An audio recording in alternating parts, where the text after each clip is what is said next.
All right, so there's this town in Samaria, and these women get up early and they go to get some water. Why? Because it's cool out in the morning and the water's heavy. But there's one woman who doesn't go with the rest of the women. She goes more at noon when it's hot. Why? Well, because she's not welcome.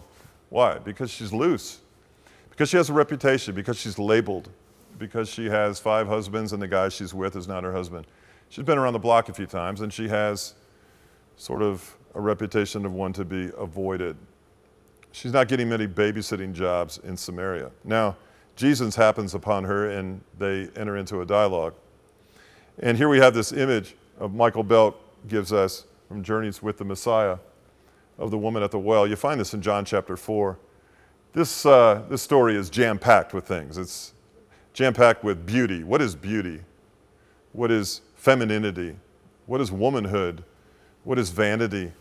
What is racism? What is sexism? What is life all about? What is loneliness? What does being ostracized mean? What is being labeled or stereotyped all about?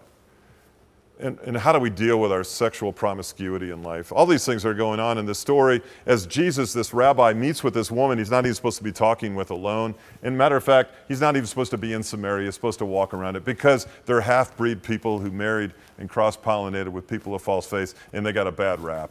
And they're racially disqualified in the eyes of the Jews. So you have Jesus, not even supposed to be with this woman, having this conversation, and he brings up the fact that he is the Messiah. This is interesting. And that that well that's been there since Jacob is great and everything, but he has something called living water. Now I find this interesting because this living water is satisfying and it quenches every thirst. And her thirst apparently has yet to be quenched. He has an encounter with this woman that culminates in a statement that I find incredibly interesting. This woman who wasn't allowed or welcome with the women in the morning returns to her community with that stereotype and label upon her, and she goes door to door saying something to every person.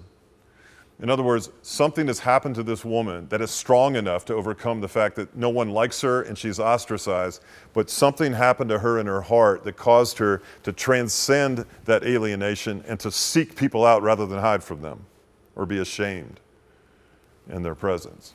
And she says, come see a man who told me everything I ever did. Come see a man who, when I was with him, I felt beautiful. Come see a man who helped me to understand that I can be satisfied. Come see a man who helped me understand that I actually am valuable. Come see a man who was patient enough to talk with me and listen to me and not hurt me and not abuse me and not use me.